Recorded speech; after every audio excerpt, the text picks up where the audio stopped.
Welcome to the Barrel Room Podcast, your front row seats to the world of whiskey and bourbon. In every episode, we're pouring up something we're talking about, from small batch standouts to big label legends. We sip, review, and break it all down one pour at a time. We'll talk tasting notes, tell stories, give the occasional review on real-life experiences, and every now and then bring in a special guest from the industry to share a pour and a conversation. This podcast is made possible by the generous support of our sponsors. Edward Jones, Chris Bridget, Age, Wisdom, Bold Strategies. Fallen Boats Craft Experience. Crafted in honor, shared in remembrance. Bowie's Liquor. Pouring paradise one bottle at a time. The Barrel Room Bourbon Plum. Pull up a chair. We're waiting for you on the inside. And Grillo's Chop and Barrel, where fine whiskey meets fine meat. So pull up a chair, have a pour as we dive into this week's episode of the Barrel Room Podcast. This pour of the Barrel Room is brought to you by Edward Jones financial advisor Chris Ridgick. Just like a well-aged whiskey, a solid financial plan takes time, patience, and the right guidance. Whether you're investing for the future or planning your next big barrel pick, Chris is here to help you build a strategy that fits your goals and your lifestyle. So let's raise a glass to smart decisions and visit edwardjones.com/Chris Ridgick to get started. And now, this week's episode of the Barrel Room Podcast, let's welcome our hosts, Kenny Gales and Brian Bisky.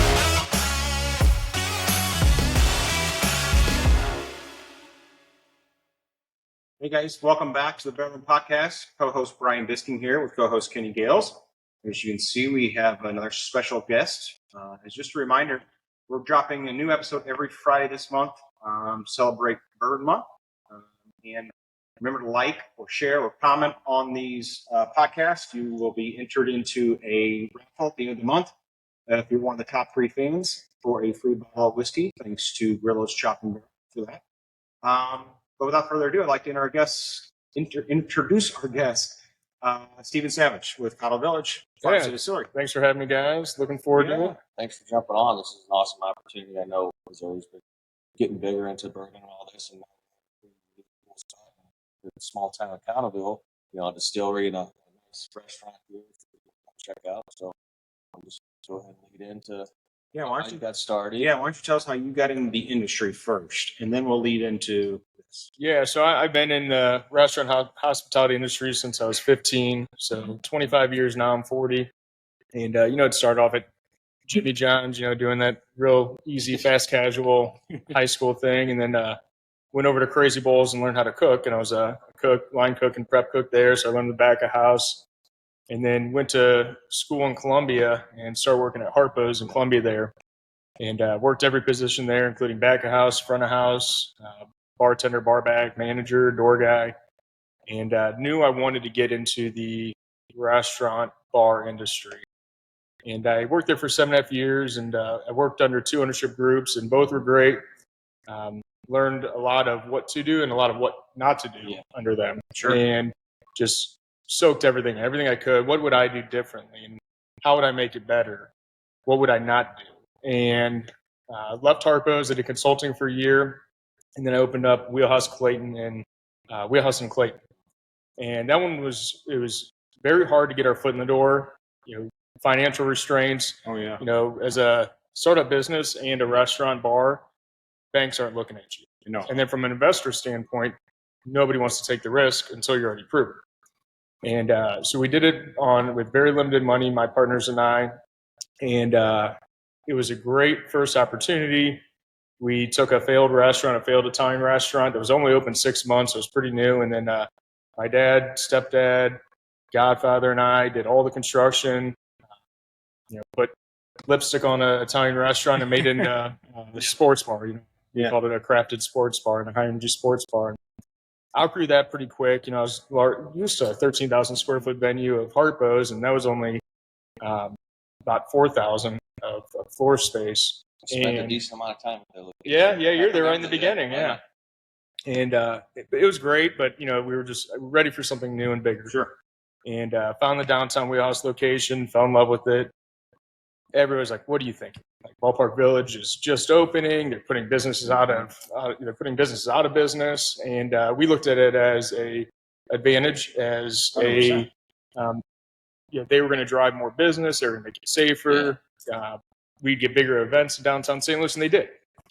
and For a while. for a long time, yeah, until 2020. Yep. You know, and so then we opened up Start Bar, and then the Midwestern, and the Midwestern is what really got me into this concept. I started to really enjoy whiskey and bourbon. We opened up Wheelhouse Clayton. That's when I really started to learn about new whiskeys and bourbons about 13 years ago, and all the different nuances, all the different brands. And there's a lot of brands. Yeah, a lot now. Yeah, I mean, Even more now. Now. you know, back then there was a lot, but nothing like there is now. Sure. You know, the LEs and the barrel proofs, and just it's nonstop, and it's great. You know, we get to try a lot of really good whiskey and bourbon, but Craft market alone.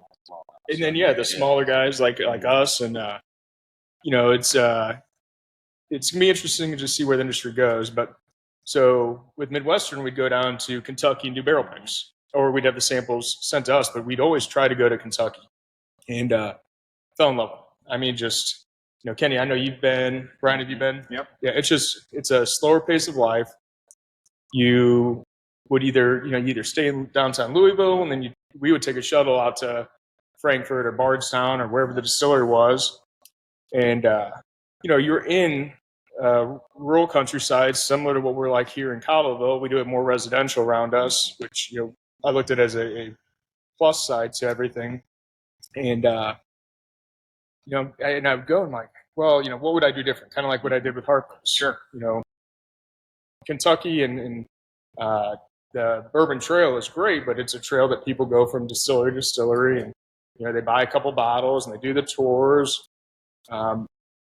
When I first started going back in 2019, there wasn't a whole lot of the full package. You know, they didn't have any live entertainment or restaurants. And the last time I went was 23, 22. I went to Beam Centauri, I believe. And I think if I remember correctly, that's where it was. And they had a full restaurant. But so, you know, just every time I go, I'm like, I'm going to do this. And, you know, I was with a group of guys, and I remember this, like, you know, you go there and you have some drinks. Oh, yeah. But I'll never forget this. You know, on the way back, we're in the shuttle. I'm like, I'm going to do this. I'm going to figure out how to do it. And I'm like, you know, I'm just going to source and, you know, figure out a way to make this concept work. And I then started coming up with the concept itself of having a full restaurant, which we have the Tavern, the distillery, and some sort of entertainment, outdoor live entertainment component to it. And so I started working on it in 21, and my wife and I, we were living in Brentwood, and then moved out to Cottleville in 21. And we originally were looking at the Frankie Martin's property. That was for sale. Really? And so I designed it around that. It was much smaller scale. Didn't have as much parking. You know, they don't have any parking. We didn't have as much parking.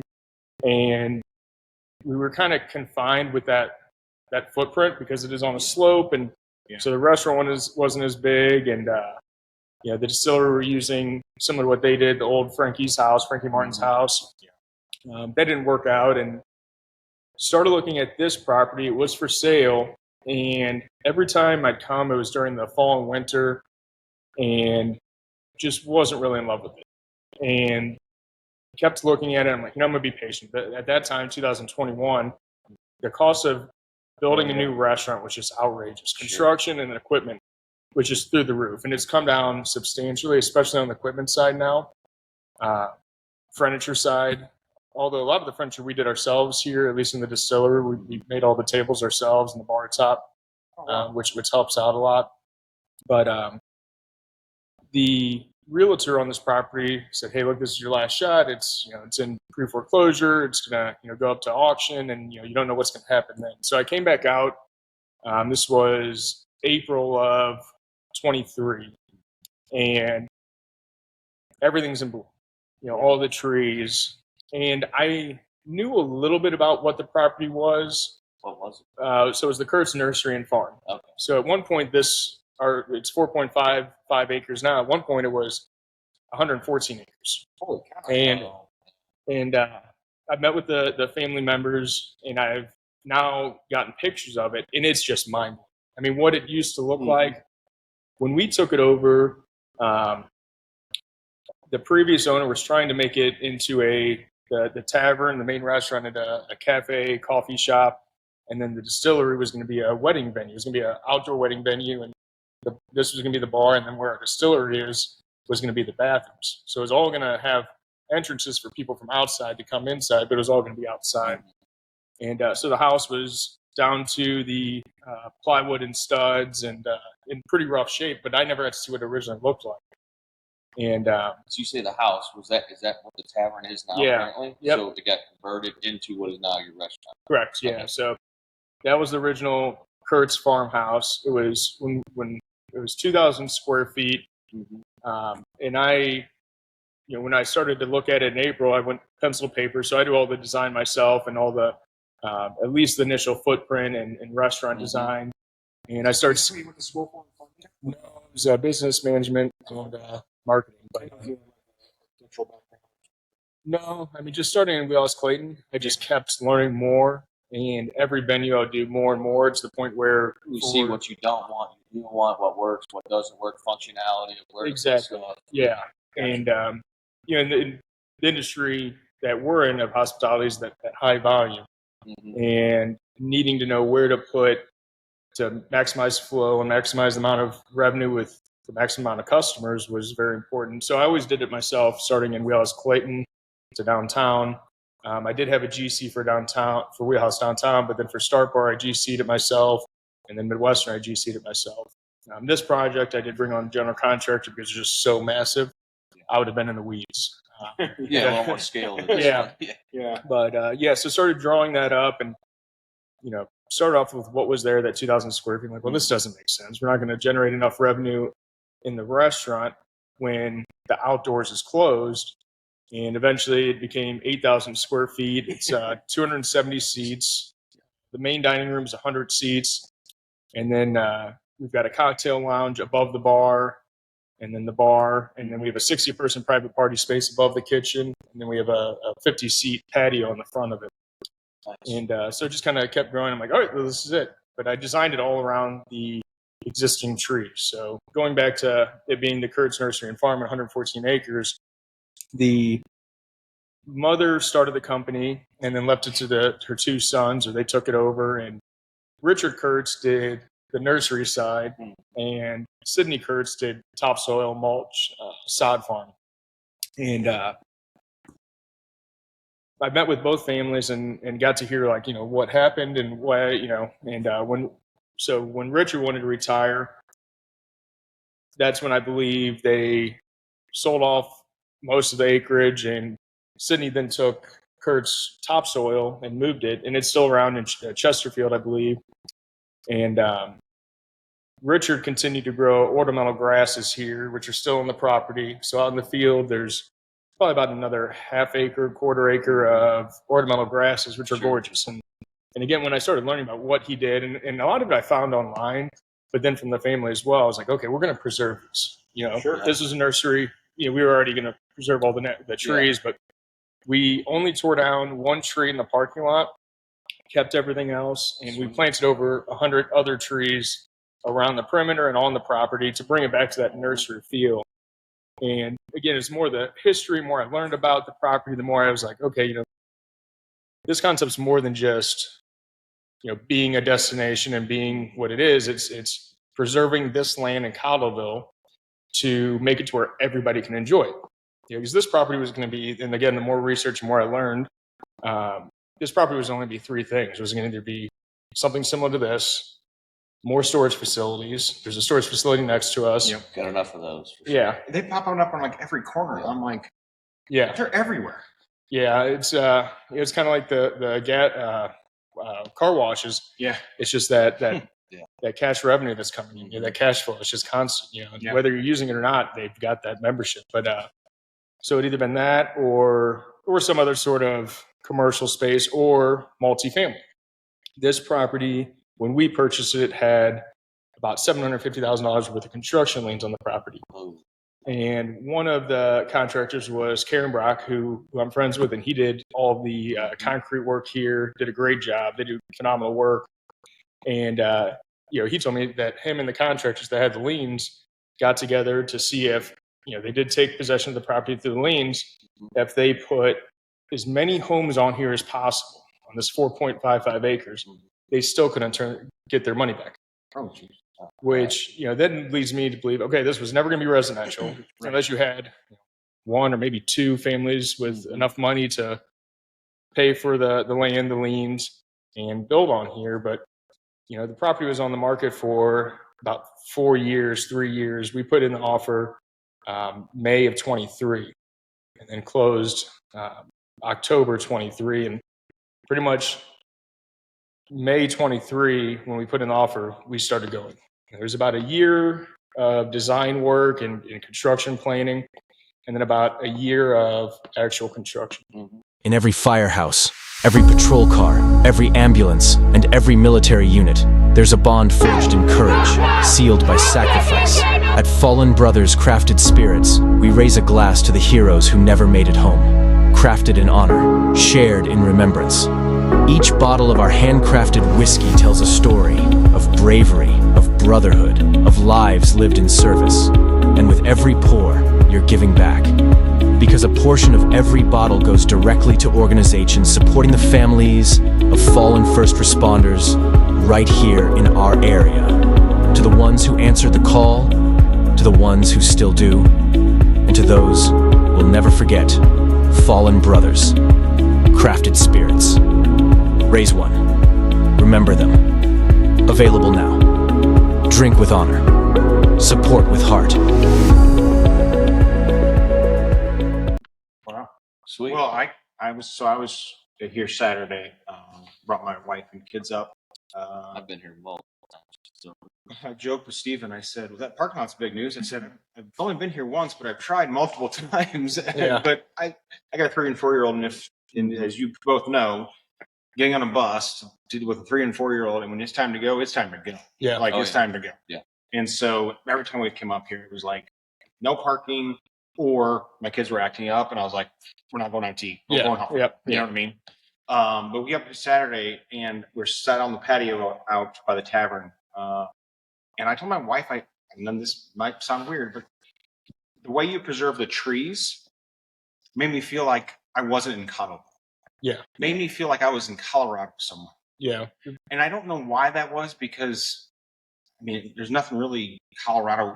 Other than the vibe, I guess. Yeah. So aspens up. But I guess it's those. Yeah, I think it's those like pine trees that are like kind of look like you're in Colorado, but there was a ton of shade, and it's beautiful. Yeah. Yeah. The trees were definitely a big in just the history of it and being able to preserve those where they wouldn't all be cut down.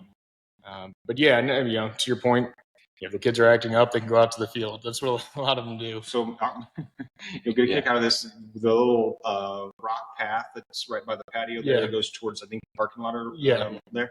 My kids started building a campfire, and they were taking tree limbs out of the ground and rocks, and they built this like campfire. And I was like, okay, when we leave, we gotta fix that. So my wife takes like you're sitting there talking about it. My wife takes the kids, and I'm over here on my hands and knees throwing rocks back in your landscaping, sticks back in the grass. Well, I appreciate that. Most parents don't, but I've been doing this a long time to where I know that's going to happen. I know things are going to get broken. I know, you're going to have a staff member not show up, or you just get used to the issues that will arise. And if we've got kids that are here doing that, it's like it's stuff that can get fixed.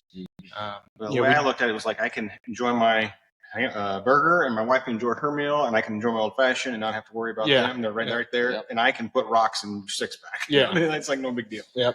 But yeah, it was a lot of fun, and the food was phenomenal. Great service too. Thank you. I guess to elaborate, you talked about the restaurant here, and then you guys have touched on the little field out there. Yeah, do you want to kind of elaborate what all is here and what people can expect when they come here to visit? Yeah, so we'll go in the field. So we took the tavern and the distillery with the parking lot takes up half of the 4.5 acres. The remaining half is a live outdoor music venue we call the Field. We preserved the oldest building on the property, the implement shed, which is with the old rustic wood stages. No, on which one? Where we call it the Tiny Tavern. Oh, yeah. Where it's essentially an elevated concession stand. So we do fast casual food out there. Right now we're doing cheeseburgers, hot dogs, a Texas-style ground beef chili. Our chef is originally from Texas, so the Texas chili is unbelievable. And then we do a white bean chicken chili. And then, small winery-style food, charcuterie, hummus, spinach artichoke dip, pretzels and beer cheese. And then at the stage, on the right side, when facing it, we have Welded Horn here every Friday, Saturday, which is just phenomenal barbecue.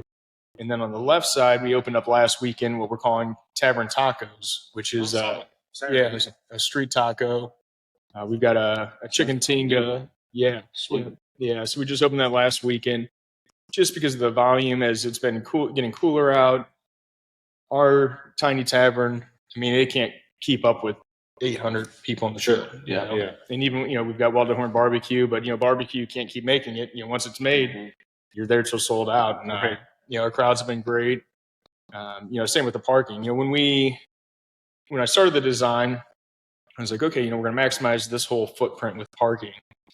And I originally had it as a phase 1 just due to budget constraints, and the phase 2, and the city's like, no, you need this many parking spots based on your occupancy of the tavern, the distillery, and estimated for the field. And that came out to like 151. We put in, let's just maximize, put as many as you can. We put in 155. And then we have a golf cart parking, which really doesn't get utilized. We don't market a whole lot because from Cottleville, there's not really a legal way to get here. So from O'Fallon, you can. That path shuts off right before it, doesn't it? Yeah. So is that the rule or law in Cottle Village? It has to be on the path. It can't be on the road.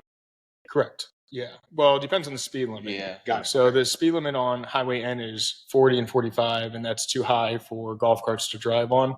Got it. But about, I guess it was November last year, O'Fallon reached out to me and asked for support of them putting in a golf cart path that connects from the Cottleville at Darden Farms to the Highway K Greenway. Oh, wow. So that's huge. They'll know in October, and then they'll start construction in early 2026. So then we'll be able to, really market the golf cart parking. We've got it there. We got a sign, but we don't really market it because we don't want to give Cottleville residents that false sense of, hey, you can legally get here when you can't. The best way to go is there's just a small strip that would be driving illegally. Although somebody told me the other day that all the golf carts are now going in the grass. And on the way here, I actually saw there's a pathway of where they're going, which we're not condoning. We don't really. Yeah. And then you can legally cross here. Yeah. So, Fallon residents on the north side of N can legally cross here. So that's why we do have the sign up that says golf cart parking. It doesn't really get utilized a whole lot, especially because we have bands parking there. We have our staff. But so we maximize this, and, I'm like, we've never owned a parking. We always had leased parking lots, or not leased public parking lots, or they had private ones that would charge customers downtown or in Clayton for them to use. So we never knew how many parking spots you need. And I had a good feeling, like, all right, well, it's an average of, at best, 3 people a car. We're going to need more. So first weekend we opened, and the parking lot was full. Oh my gosh. So I was already working with the guy next door that owns the Cube Smart. And we finally got a deal in place 3 weeks ago, along with getting city approval for us to put in another 150 car parking lot. I didn't realize there was land there. I didn't either. So I saw your Facebook there post because I was Tiny Lynn. Yeah. So good friend of mine as well. Yeah. And I had drinks there with Chris 2 weeks ago, and she's like, "How's Steven doing?" I'm like, "He's killing it. Like, I can't even go. Like, every time I try to go, either my kids act up or I can't find a parking spot." And she's like, "Oh, that's awesome." She's like, "Does he have land to expand?" I'm like, "I don't know. I have no idea." Yeah. So I started talking with him, and then there's actually another 4 acres down the road, but that one wasn't as attractive because it doesn't connect directly to our property. And then we'd have to have a shuttle, and it's still that same inconvenience of what we have now, shuttling people in from Grace Church, which they've been great. And we were working with. Oh, is that where you're showing me? It's Grace Church now. It used to be Cottle City Fields. Yes. And that when the one time we came that the kids were acting would be okay. Yeah. We got out of the car. My wife got out of the car, and they're like, "Go down to Cottle Field." So we drove down there, and I was like, like when 3 minutes ready to go, or you know what I mean? Like, you got to go. Yeah. No, I understand. And so weren't able to come in, but but the Greek church, that's easy. That's easier. Yeah, I didn't realize they'd switched. the or the CubeSmart land, it worked out because where we're putting the parking lot is unbuildable because there's 2 Ameren mains and 1 Ameren main and 1 Ameren service, and then there's Quiver River that comes through there. So it's loaded with power lines. Yeah. The only thing it can really be is a parking lot. So that worked out. And originally I was going to buy 1.2 acres, and then he really just wanted to sell it all at that point. So I'm like, all right, and so I actually got a better deal buying that from him than buying the 4 acres down the road. So it all just really worked out. It's all in the place. Yeah. Sure. That's awesome. It's pretty sweet. Yeah. But at least you'll have more parking. Have more parking. And then, So for those of you who have come here, there'll be more parking in the future, so you won't have to worry about that. But in the meantime, you can still shuttle, still come here and enjoy it. I mean, Brick Church is literally just around the side of this Yeah. subdivision where Liz and Kyle. Yep. You know, and so just literally right there. So that's much closer. Yeah. And I've even seen people walking to and from it. Well, It's yeah. only a mile. Is it really? Or 0.75, I I was think. gonna say, I didn't think yeah, it's not very far. Yeah. Cool. We touched on that. Do you want to touch on what we're sitting So we're in right now? the distillery, and this is where the original barn location was for the Kurtz farm. The footings were still here, although they were new footings at that point. And then we just expanded on them and utilized this site and put up essentially another barn. And Beautiful. thank you. So this one was more of my baby and my design, whereas the tavern my wife Emily did, and she did a great job on that. as well. Yeah. Shout out to Emily. Yep. Yeah. She's a great business partner on this. And so this one we've got our tasting bar. There's 20 seats plus another 50 seats throughout the main floor. And then the distilling, which is not up and running yet. We're waiting our actual distilling license. So it's in partnership with Demetrius Kane and Nobleton's. And I met Demetrius in 2022. He came in to sell me his Nobleton's product, and I actually just got back from doing a Ben Holiday pick in Kansas, and Sweet. yeah, and that's a beautiful distillery. Yeah, it's it's in Missouri, so it is probably about the same distance as driving to Kentucky. When you get there, It truly is. yeah, it's in the northern part, but it's gorgeous, and it's it's McCormick, which is the #1 vodka in the U.S. Maybe and they must. I don't remember if they told me the world of the U.S., but either way, it's impressive. Sure. You guys probably drank it like I did in high school and when you're younger. I sure did. Yeah, but I mean, it's always on the shelf every store you go to. But so they've got a lot of money and they did a great job on it. The grounds are beautiful. So I got back at like 11 a.m. from Kansas, and I'm tired. We did barrel pick the day before, so a little hungover. And Demetrius came in to sell me his product, and anytime somebody would come in to sell us a product never heard of, especially bourbon or whiskey, it's usually never good. I mean, it's either too young or just it's young and rushed, and or they're sourcing and they're getting just whatever they can, and they're not actually trying and saying, "Oh yeah, this is what I want." Right. And I'm like, I'm not drinking. It's 11:30 a.m. But tell me your story. Let's hear it. And he tells me, I'm like, all right, let me try it. So then I try it. Wasn't drinking. Then. Yeah. Oh yeah. I was like, after he told me the story, I was like, all right, I got to try this. And I tried it. I'm like, holy shit, this is actually good. Yeah. So then he invited me out to his, what would be his second location before where he's at now. Was that Marthasville? No, it was after Marthasville. So still in Union. He was in a very grungy, low lit, low ceiling, industrial space. You're really selling Happy Adams. Oh no, he'll tell you too. Like, I mean, he'll tell you. It was one last week. Yeah, I mean, he'll tell you it was a shithole. And I went in the bathroom, and it's like a truck stop bathroom, and then he had a bar, which is the same bar that he has at his current location.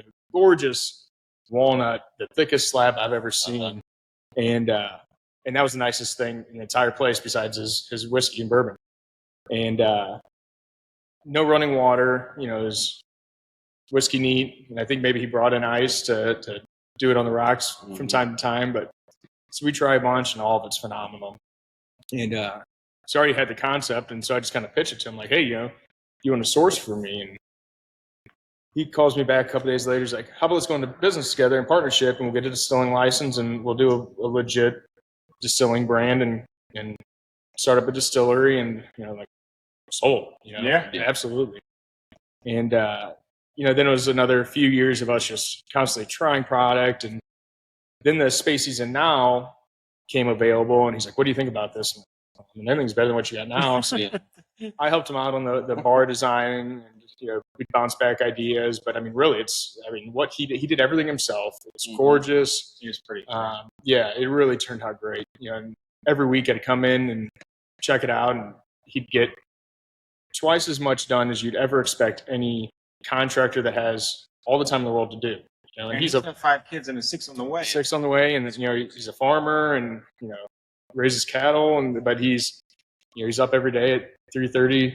Yeah, he was telling us on the last episode. If you haven't watched that episode, go back. Last Friday we released it. Yeah, he was telling us Definitely entertaining. and one of his, at least one, he said of his kids gets up with him in the morning and has breakfast with him because they know they want to see him and spend time with him. That's the quality time.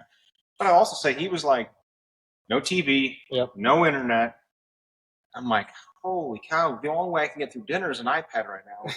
You know what I'm saying? Like with kids, yes. Yeah. And I'm like, good for you. Yeah. Like, he's like, I just don't want to hear about the bad stuff going on. I'm like, man, that'd be the life. Oh, I know. Yeah. Seriously, You know what I mean? Just to be completely unplugged like that. Yeah, and that was a big part of picking business partners is hard, but the more I get to know him and the more learn about him and just his family side and his values, this is going to be a great partnership. And I'm honored to be a partner with him. And obviously his whiskey speaks for itself and his bourbon, but just him as a person, he's unreal.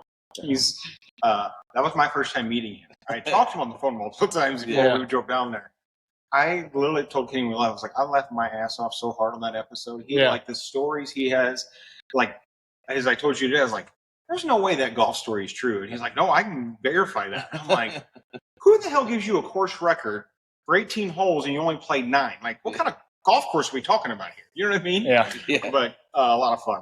So yeah, he could talk to you for a 3-hour podcast easily. Well, yeah, that was like almost an hour, a little over an hour and a half, which was a little long for us, but it was a lot of fun. So let's talk about your whiskey here. So tell me about how you went about picking these, barrels or mash bills. It's really based on the mash bill, except for the single barrel. So we'll start with the wheated, because that's 100 proof. But I'll talk about the 110 proof wheated rye first. So again, it was just years of Demetrius and I trying stuff and then talking about this concept and what it really meant.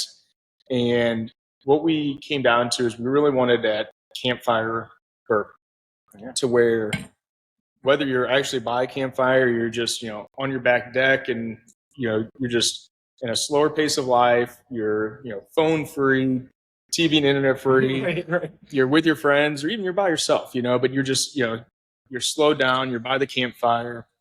And this mash bill, he narrowed it down to 5. And one of the biggest things was, we wanted something that he hadn't released before mash bill. And as soon as I tried this one, I was like, this is it. It had everything that I look for. And this one's selfishly around what I love. Mm-hmm. I love wheated bourbons. I love rye. I like higher proof. This one's 110 proof. Demetrius is a really big fan of 100 proof, as you guys know. Yeah. And when it was at barrel proof, I was like, I don't know if we should proof this down, but to keep barrel proof on the shelves all the time. Mm-hmm. And we also found that once we opened that having higher proofs here isn't such a smart idea for people that don't drink bourbon all the time. It's always nice to have them, but it's also nice to have the lower proof stuff that's an everyday drinker where people can have multiples and still be able to function and enjoy their time. Yeah. I mean, you want them to be here for a couple hours and enjoy this time. Well, and you don't want them driving home and getting a car wreck and then come back and suing you. A couple barrel proofs. Well, we're big on leave your car here. Yeah. I had somebody ask me the other night, can I leave my car? I'm like, leave it here as long as you want. Yeah. I don't care if we're out of parking spots. Right. So then we released the wheated, which is going to be 51% sweet corn, and then 45% wheat, 4% malted barley. And this one we released late spring for 2 reasons. We needed something that was that sweeter summertime bourbon, but also we put out 100 proof, so lower proof. Sure. I think we'll probably, as much as Demetrius doesn't want to, we'll probably do a 90 proof at some point. Just because, if you're in the field, you're drinking a few Busch Lights or, Nooners or something, and then you make your way in here, you're like, oh yeah, I want to try some bourbon. Well, even 100 proof will put you on your ass. Yeah. Especially if you're not a bourbon drinker. Well, we found that the first week we did a soft opening. So we live in Cottleville, right down the road here. My wife's family's lived here for 20-something years, and she grew up here. And our daughters go to St. Joe's, and so we had a St. Joe's soft opening. And some of the dads had their Busch Lights or beers, and they came in here, and they were lights out. I'm like, all right, we need a lower proof. Well, yeah, I mean, to your point, I actually talked about this on the podcast a couple weeks ago. We had a pool. We were swimming in the pool, and I was like, I'm not going to take whiskey out of the pool. So I went and got an 8-pack of the John Daly, half iced tea, half lemon. Yeah. I put 8 down in like 3 hours, didn't feel a fucking thing. Yeah. Well, I those was like as sober as I could be, and I was like, maybe I should slow down the whiskey a little bit. Yeah, I don't know. Those things will catch up because they're, and I pour them over ice because you can just crush one of those cans because they're non-carbonated. No, I love tea. I love how they're not carbonated. That Yeah. is like, because most of those seltzers, the carbonation is like, this takes away the flavor. Yeah. Mm-hmm. Yeah, So- the tea ones are my favorite. So yeah, this is Which one's this one again? this is the weeded 100 proof. It's good. Very good. What's the typical age amount? And is this a blend or is this So this is a blend. So we'll always blend except for our single barrels. So okay? right now we've been blending 3 barrels for every batch, and then we take one. We bottle 2 of the barrels, Mhm. and then we rebarrel 1 barrel, and then that goes into the next blend. So Gotcha. it's kind of like an infinity going. Yep. Our first release of weeded, because we were rushing, we did a single barrel, and it was good. Don't get me wrong. But then when we blended, then you get that complete flavor profile. Yeah. It's a lot more complex. It hits every note, and that's why you blend. That's why the big distilleries are blending thousands of barrels together. They're getting that complete flavor profile on the mass. So we blend them. We blend both the 100 proof weeded and the 110 proof weeded rye. Now the single barrel, that is a single barrel. Sure. Yeah, the sweet is good. Very nice in the nose, man. It's got a sweet, nice, delicate nose. Yeah. This one's I call it like that honey summer bourbon. It's just that sweet wheat. Yeah. Yes, it's very good. Very smooth too. Yeah, and this I'm the same way. During the summer it's hot out. You really don't want to drink bourbon, but this wheat I was drinking all summer long. I'd either freeze the bottle and then put over a big cube so it wouldn't dilute it, or just drink it frozen. Or, if you want to proof it down, you drink it over some rocks, and next thing you know, it's 90 proof, 85. Yeah, absolutely. So if people want to buy this one, where can they buy it, and what's a typical price point on this? And is it always available? It is always available. The weeded right now is 45. Okay. The 100 proof weeded, the 110 proof is 55, and then we just released the single barrel, and that is 90. Okay. Yeah, Cool. and that one was so they all vary. Usually we'll do like a 7, 8, 10, or mix something in between to get it to where you might have a younger, no less than 6. Sure. And then right now it's up to 10. He's had his distilling license 10 years. Yep. And then We touched on that last week too. Right. the single barrel is a 10-year. Sweet. That's awesome. I'm curious to try that because that's one that I have not had yet. Since we frequent here quite a bit, I've been able to try those 2 multiple times. Just released it 2 weeks ago. Okay. Yeah. And there was only 124 bottles yielded from that barrel. Really? So it's, the older the age combined with, if you guys were out at the distillery, he loves to sample the barrel. So Yes, he does. Yes, we man, did. you must have sampled this one quite a bit, Demetrius. Well, I have to tell you, he took us out and he gave us a barrel. I won't say the age because he made me turn the camera off. So I'll leave it at that. And he bottled a bottle for him and for me. And I had some high-end shit on my shelf, just like both of us do. It was incredible. Yeah. I mean, it was so dark. Yeah. I mean, you could It was like dark chocolate. it was fruity, just pretty. just very, very, very good. Yeah. And it was like $90. I'm like, I'll pay you more than anything. Oh, $90. Yeah. Everything's under 100. Yep. $90. Everything he puts out and he puts out some like obscure things that you wouldn't normally think would be good, like, and now I'm seeing it more often, but like 100% rye or 100% I bought a bottle of that, and I hate rye, but I loved his. That's what, that's his trick that he plays on a lot of people. I hope I'm not giving it away to viewers, but like, you go there and be like, what do you think this is? And most of the time you're like, it's some sort of bourbon. It's really sweet. Is this a wheat? And he's like 100% rye. Yeah. And the first time he told me, I'm like, there's no way. And you're speaking to that. This is an entire conversation happened last Friday, Tuesday or Wednesday we recorded. Yeah. Because he brings it to me, and he's like, and he doesn't tell me what it is. He's like, here, try this, and to just get you started. And I was like, that's really good. He's like, that's 100% rye. I'm like, there's no fucking way that's 100% rye. And the running joke on this show has always been that I just absolutely despise rye. But I will tell you, as Kenny has said on this show many times, if you watch this, I think I'm learning to love rye because there is some truth to the flavor complexity of it. Yep. That rye grain puts off a lot of different flavor profiles and drinks really nice. And typically this time of year is when the ryes start coming out and tasting real nice. Well, the first rye that I had that I actually can say that I really liked was the Hemingway rye that we got from Western Kentucky Distillery. And then shout out to Jacob Paul on that. Great job on that one. And then the second one was the Old Louisville Toasted Rye but the first time I tried that, remember, I didn't like it. Yeah. And then somehow I got stuck with the bottle, and I poured it one night. I'm like, why the hell didn't I like that? That's delicious. And that's a St. Louis Bourbon Society pick, and they do really good picks. And I think that one is still available at Maui's Liquor. So go check that out and talk to Joe Maui over there. He's the owner. And shout out to Joe Maui. Happy birthday, buddy. I know you're at my Fire District's golf tournament today, but thank you very much. Anyway, so go check him out. Get a bottle there. So what's next? So this is our flagship. This is this is always be our main mash bill.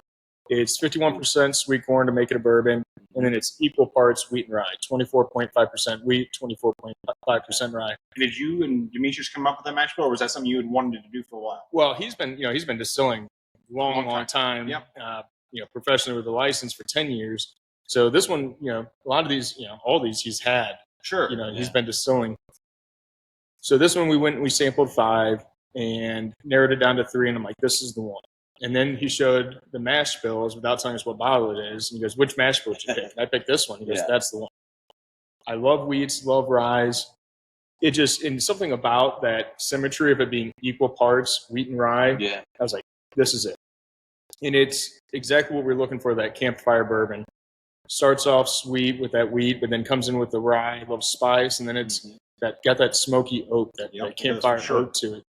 And for 110 proof, I mean, it's just smooth. It's very like drinks lower. Most people, And I mean, I think it's the wheat on the front. The legs on that and everything. My wife made fun. Really? We were sitting out by the fire, and I popped the bottle of the bottle that Demetrius gave us, and I was like, "Damn, freaking legs on there." She's like, what the hell did you just say? But she makes fun of us all the time because we'll be like, "Oh, that hook in the back of the tongue, or the let's have that." She's like, "Shut up! You don't know what you're talking about." My wife's gotten into it. She did barrel picks with me down in Kentucky, and the more obviously we started to open this, she's like, "All right, I need to really learn the palate." And she's done a really good job. She's done a couple picks with me now. We did a Buffalo Trace pick that her and I did together. Which is good. I did have that. Me and Mike Flatley had that not too long ago. So we're going to continue doing out of the Tavern barrel picks.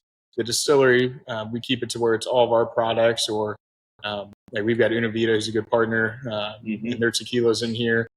Demetrius is a partner with El Trago tequila, and we've got High Post on the vodkas, which Demetrius puts out. And then don't you use that Demetrius orange liqueur? Laban, which is my favorite. So I've never had that.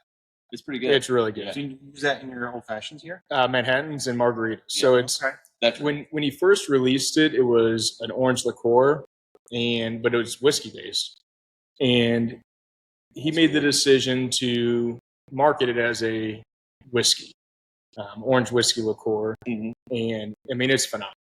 And I believe it's a family recipe, but then he'll have essentially a concentrated version of it. And the first time I met him, he let me try it, and it's in a very small barrel.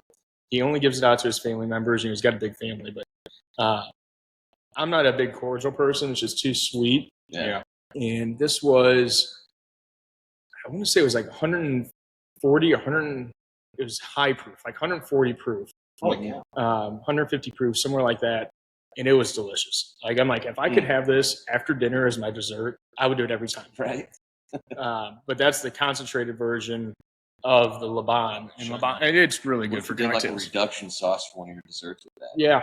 I'm ready. Phenomenal. And we do a bourbon caramel sauce on our. We do a flat iron cookie, vanilla ice cream with a bourbon caramel sauce. It's phenomenal. And if you tried the bourbon caramel sauce, like, man, this tastes like bourbon, but it gets cooked down, so the kids can still eat it. Yeah, right. Yeah, exactly. Sometimes I want to give my kids bourbon. Right? Yeah.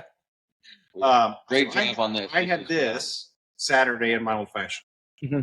and it was delicious. So usually we do the weeded in our old I know fashions. when I asked for that. Yeah, and then we do the 110 proof weeded rye in our Manhattans. And I usually do a 100% or not a. You do a rye whiskey in your You don't Manhattan. see two different type of old fashions. Correct. Yeah. There's like one, and then you can go up the higher one. Yeah, and then we do a Buffalo Trace one as well, with a Buffalo Trace pick. But I thought for sure I asked for because it's on the menu, right? yeah, Yeah, so I did. Yeah. the 'Cause I went there. I love Definitely good Manhattans. farmstead fashion. Yeah, That's right. I'm not a big fan of old fashions. Oh, Ours are good. It's just something about like the sugar in it, but the Manhattans I love. I mean, that's my go-to drink. As soon as I get done in the kitchen on Expo, Yeah. I come over here, make myself a Manhattan. Add Manhattan, the difference between Manhattan and old fashioned is sweet vermouth versus sugar, right? Yeah, Simple syrup, simple syrup. brown sugar. Pretty cream, much, whatever. It's the main difference. Yeah. And we put a little bit of the Laban in our Manhattans to bring out that orange. Yeah. And it's a great Manhattan. I would like this in an old fashioned too because it kind of balances out It that did. It simple was syrup phenomenal. or whatever you're Yeah. using, and I it mean, old sweeten it a fashioned little bit. I love old fashions. Yeah. Always have. And I've got buddies that love them. And I mean, one time we went down to Kentucky and like, oh, let's just make it easy. Old fashions for the table. I'm like, all right. And I tried. I'm like, I just can't drink it. Like, Yeah. Too sugar. Well, I can Some do of them like I can't. one. yeah, some of them I can. Like ours, I can do. Especially like if I do like some of what you do in the golf tournaments, do a charity golf tournament, and pour it out. I always just bring one bottle of pre-batched old fashioned. Yeah. You know, off golf course. You know, it's hot out. Yeah. It's kind of like, to me, an old fashioned sometimes is like drinking a RTD. You know, ready to drink cocktail. And I would say this. I've told Kenny this many times. I wouldn't say the best, but one of the top old fashions I've ever had is Charlie Gito's. oh yeah, They have a Charlie Gito old fashioned. Yeah. And they use an Italian orange liqueur okay. that they get probably familiar, I guess. And oh my god, it is so good. It is phenomenal. It's been a while since I've been to Charlie Gito's, especially the original one. But Yeah, this is the one right on the hill. some of my best friends and bourbon buddies, we have a running joke of just how bad old fashions are at Italian restaurants. And like sometimes you'll get it made with Sprite or club soda. And, Oh, I've been to an Yeah. Italian restaurant. Been on the hill. I go up to the name, and I got it with Sprite. yeah. Yeah. And I It's get not even there anymore. And I won't say a name either, but Keith just went down to a place, I think, down towards Herman yesterday, and it was a distillery, and they splashed the top of his old fashioned with a Sprite. Yeah. And I was like, what? Yeah. I was like, Well, I can actually. well, I say guess the name. teach It their was- own, you know. Yeah, I mean it is simple syrup with lemon lime, but you know, yeah. So we always, whenever we go to Italian restaurants, like, all right, who's getting the old fashioned? Who's gonna see how it comes out? Right. Well, Charlie Gito's does a great job. Yeah. That's awesome. Sweet. Let's dive into this new one here. Yeah. So the single barrels we're going to release quarterly. Sweet. You know, we're hoping to get a little more yield. You know, we might switch to instead of a single barrel. Because you said you only got 124 bottles of that. Yeah, making it a barrel reserve That's better than and blending two together. That's better than what Fallen Brothers got on one of the barrels that we just picked up from the distillery. Yeah, I picked up a barrel and literally about 56 bottles. Yeah.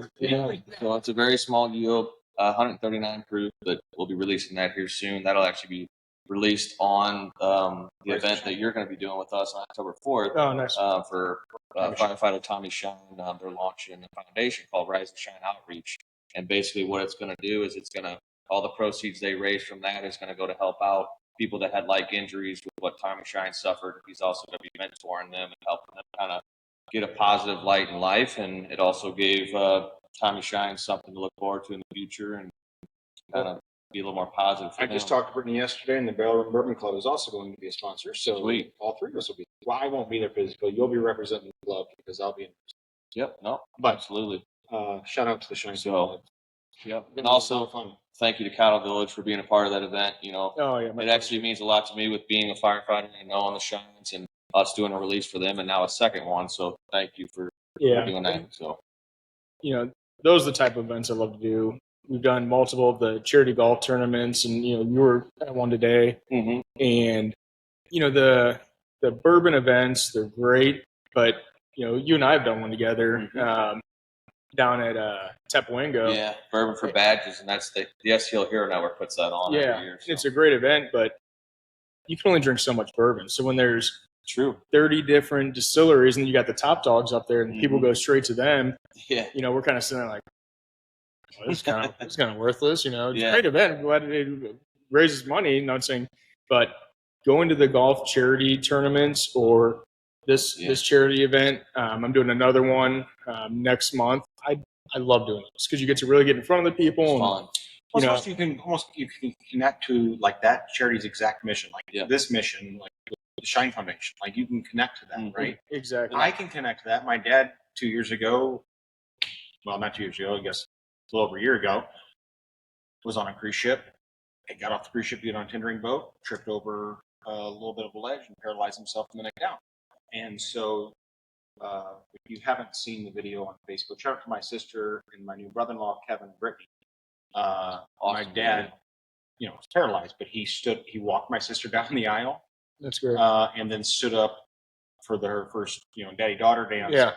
Eventually had to sit down. He was about to fall, but my sister just jumps on top of the wheelchair and he just circles around the dance floor. Yeah. So like when I hear like the Tommy Shine story of like how he was, basically, he was on his deathbed. Yeah. And now he's helping others. Like those are the stories that I just want. Like, okay, how can I help? Yeah. What can I do to help? Yeah, they really. Yeah. Really help. Those events I love doing. Especially like I've been to a lot of different bourbon events as a now as a vendor, but also as just a patron. Yeah. Sure. And you drink 6 different samples, I can't taste anything. There's a lot of truth to that. Whiskey in the winter was was our favorite, me and my guys, and we'd get in right away. We'd always buy like the second tier, and you try a bunch, and like, I guess we're just gonna drink cocktails now because you can't taste it. Yeah. You're literally like Yeah. Well, the next big bourbon event coming up is St. Louis Bourbon Society's St. Louis Bourbon Festival. St. Louis Bourbon Festival on October 3rd. I also want to be there. 5 to 9 p.m. We have downtown Flint Mansion. Fallen Brothers Craft and Spirits will be down there as well, and hope to see you guys all there. So will Barrel and Bourbon Club, but we'll be with Fallen Brothers too. We'll still be in there. Right. So, speaking of that video with your dad, though, we give basically Keith Calloway a shout out every single episode. Well, he was helping me out bottle the other day, and he comes up and he's like, "Dude, I saw that video with Brian's dad," and he's like, "I just melted down in tears." But he's just the biggest teddy bear in the world. Well, so my boss, who's not the biggest teddy bear in the world, who's like this Harley Davidson driving guy, like rough, tough guy. Yeah. I sent it to him because I somehow came up on a meeting with him, and he goes, "Oh, send it to me." It's like next time I talk to him, he literally goes, "You son of a bitch." I said, "What the hell do I do now?" He's like, "You made a 52-year-old grown man bawl his eyes out." I'm like, "Sorry, dude."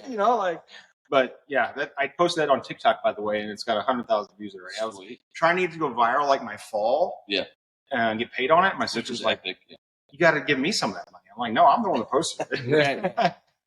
Did we touch on this? No, not yet. So this one, it's a Demetrius, he put me through the ringer on this one, and he was like, "All right, we're gonna try."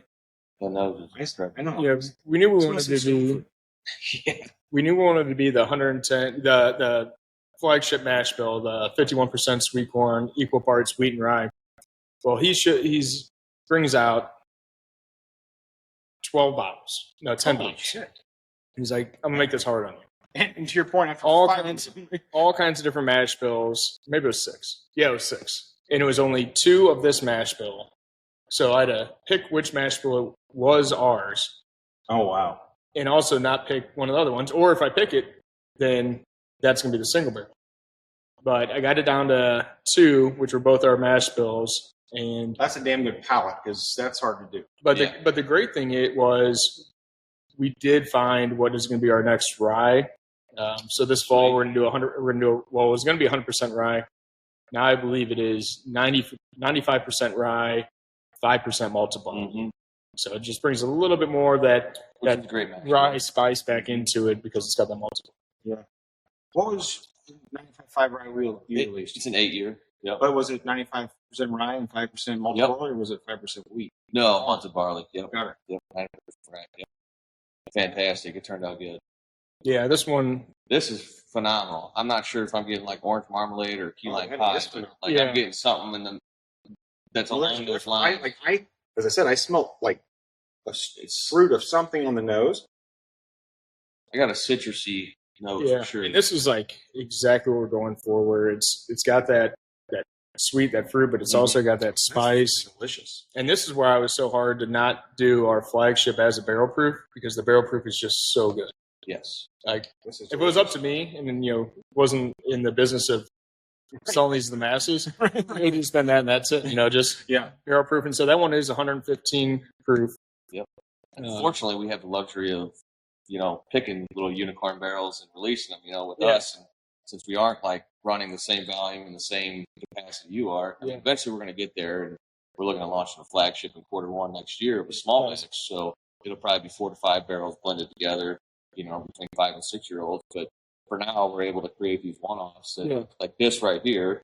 And you still have any of those left? Yeah, we got a few left. Good.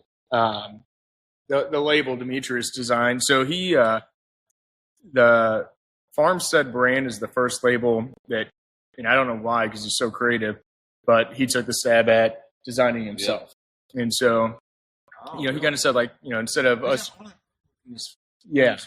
So he says he does every single label, period, that he releases on his own stuff as planners and everything else. Not the original, though. Yeah, so like the unique ones he does. Okay. Yeah. But the original planters and any of the other brands, he was using something like I would have done to design it.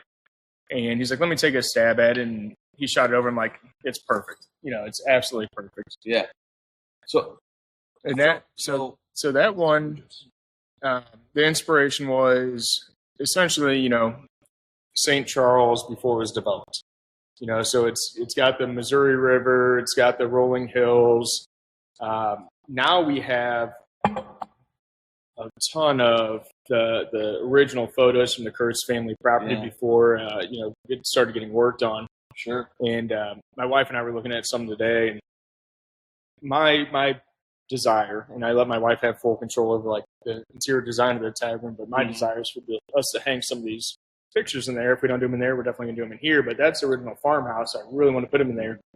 And she started looking at them. Wow, these are amazing. It's just got looking out at different angles of what is now the tavern, which was the original farmhouse, and it's you would never expect it. Sure. And then you'll see some of the trees that are still here from 20 years ago, and then there's some angles from it looking down back towards the southeast, and before there was development neighborhoods and photos, the original Kurtz nursery photos more, and use them in labels. But Demetrius drew up that one, did a great job. Same with all the labels. I mean, they're sharp, they're very representative of the brand and what we want it to be. Yeah, that's awesome. Talk to me about future events that you guys got coming up here over the next, I guess you probably got 3 months, 2.5 months, 3 months of outdoor activities. So, I mean, we're going to push it all the way to December. My wife's big on the holidays. I am too, but she just loves the holidays. Huge on the holidays.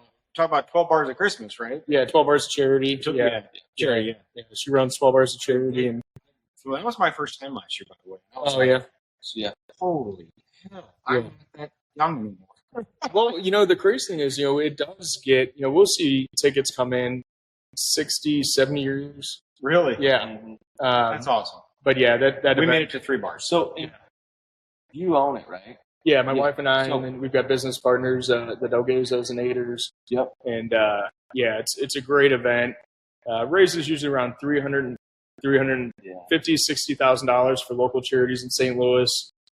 It's the world's largest pub crawl, but for us to get it certified by Guinness, we'd have to have every single attendee, which is about 20 to 22,000, go through a check-in. We're like, it's already hard enough getting everybody their sweatshirts, putting in the event.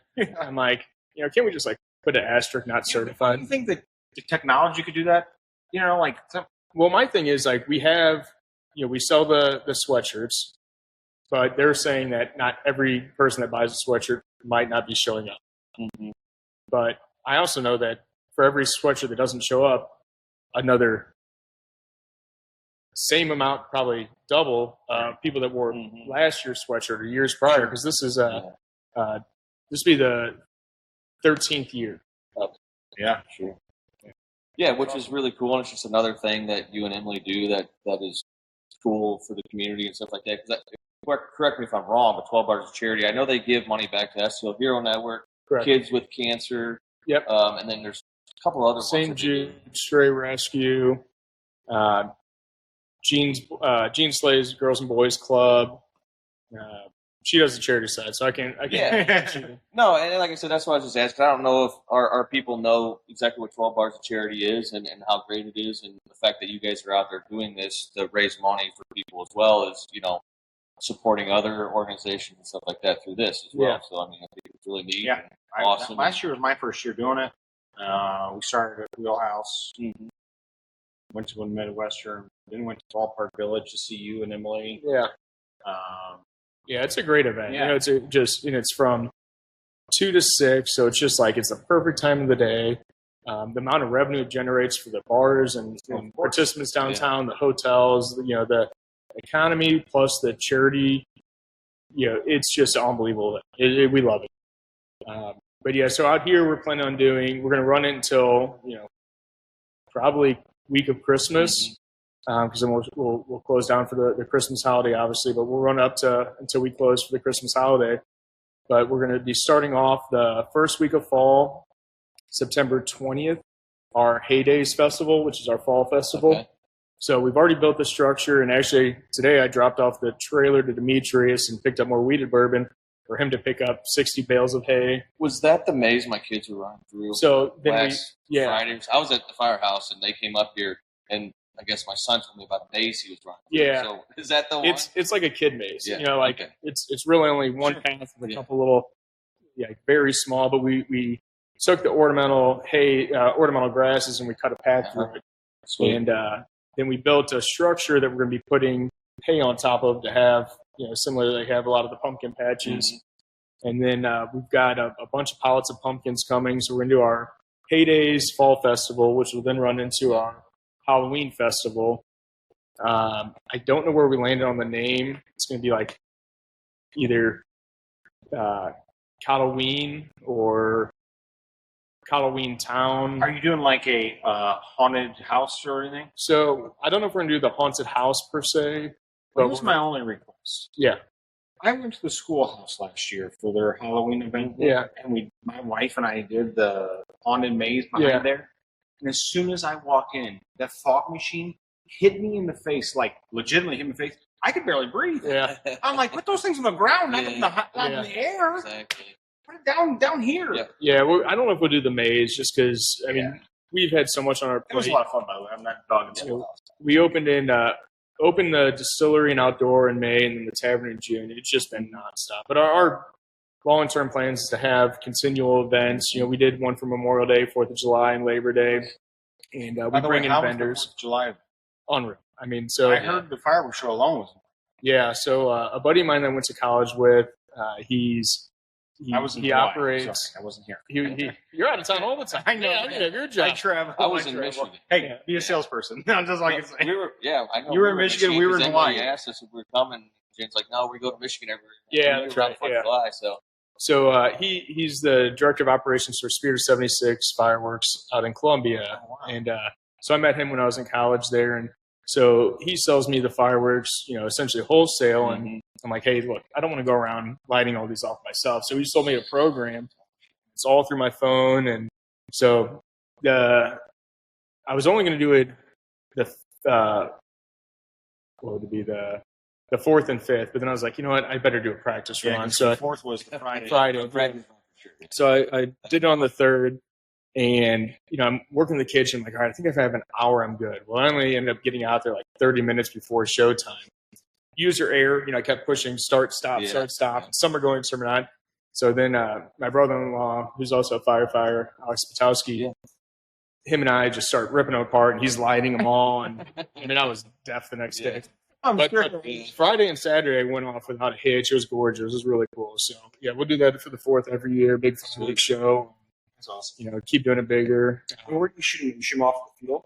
So we actually shot them off at the property we're purchasing for our parking lot expansion. Makes sense. Yeah, it was pretty far away. Well, you would know that better than me. So we got September 20th, right, coming up? Oh, yeah. Yeah, so we got the Heydays, and then we'll go into our Halloween festival, which will be all of October. All of October? All of October. Is that just every Friday, Saturday, or what? So the field was open Thursday, Friday, Saturday, Sunday. Okay. We'll most likely consolidate vendors down to Saturday, but we let them have some flexibility. We've got ice cream, and we've got all kinds of apparel, and my wife does it all. Yeah. The permanent jewelry. We had all kinds of kids stuff the last time.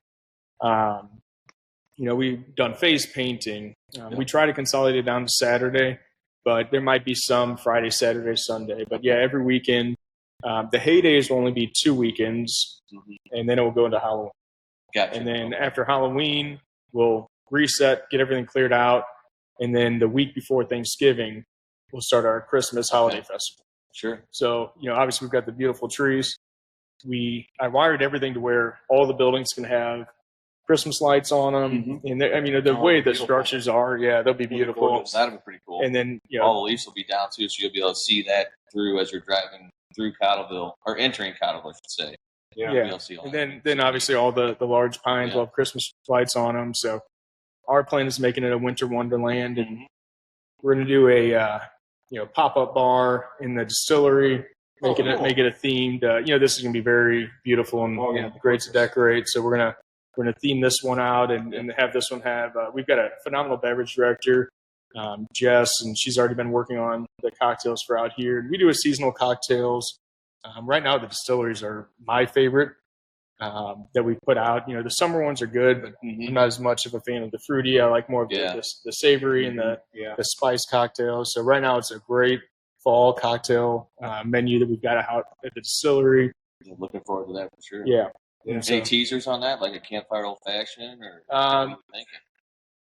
I've looked at it. Like a toasted marshmallow. I'd have to go pull it, actually. If you want me to go grab the menu, we can, or we can post it after this. I'll get it to you guys. It don't matter. So, we can release it.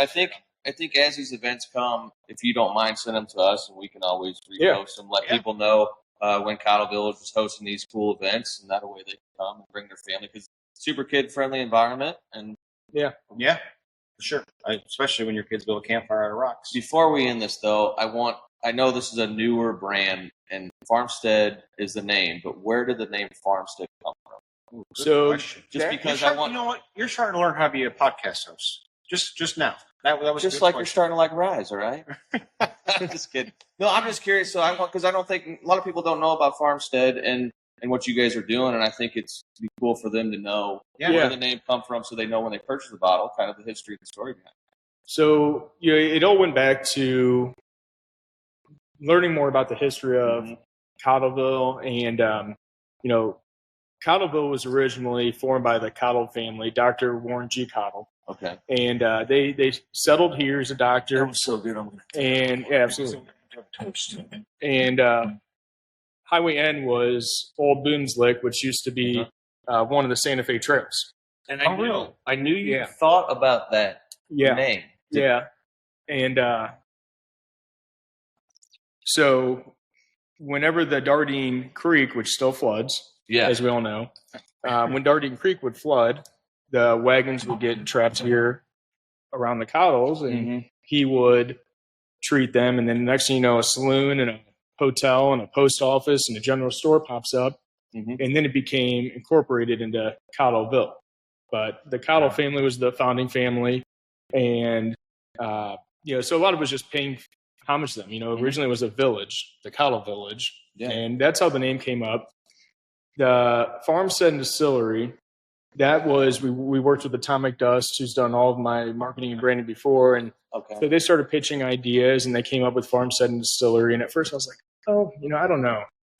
Farmstead, I don't know if that does it for me. Farmstead is a collection of farm buildings. Yeah, but it's kind of fitting with that barn in the background right there. Oh yeah, well the more I thought about it, and more I really put my thought into what this is, and the more as it's being built.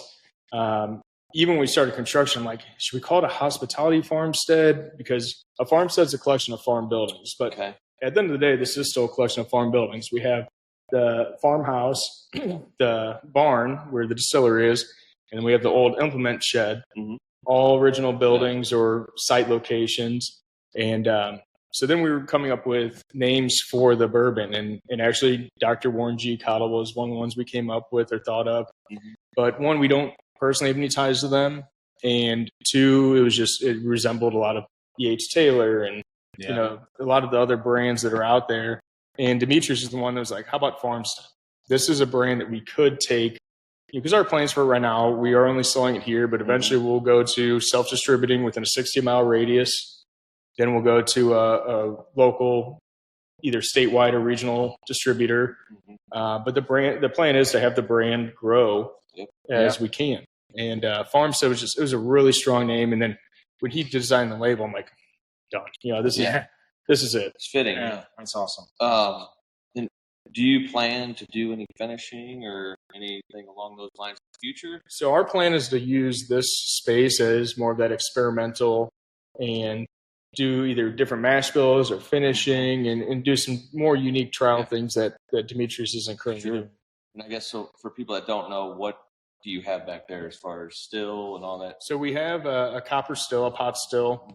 Once we have a distilling license, that will go up and running. And that's where I think we'll play around with different mash bills and see what we can put out on more of a experimental level instead of what Demetrius is currently doing. Yeah. But then we'll also bottle all the Farmstead here as well as produce it, but we do have a bottling line here as well. Love it. Awesome. I'm looking forward to that. I can't wait for that still to get up. Yeah, it's just expensive. I know. That's just the part is the licensing behind it. And right now, we're just focused on next thing, Yeah. Heydays is the next thing. So we just got our DSP, but we're not going to be distilling anytime soon. We're going to be NDP for a while. Yeah. So, yeah. All right. Well, thanks for having me, guys. I appreciate it. Thanks so much. Again, check out Cottle Village here in Colville, Missouri. Check out Farmstead Distillery, what we're sitting in. I want to give a special shout out to our sponsors, Maui Liquor, Griller's Chop and Barrel, Fallen Brothers Crafted Spirits, Bellroom Bourbon Club, and Edward Jones. We appreciate all your support. Remember to like and share this episode. If you do, your name will be entered into a raffle at the end of the month for a free bottle of whiskey, thanks to Grillable. And stay tuned for next Friday as we have another release coming out with Good News Brewing. Cheers.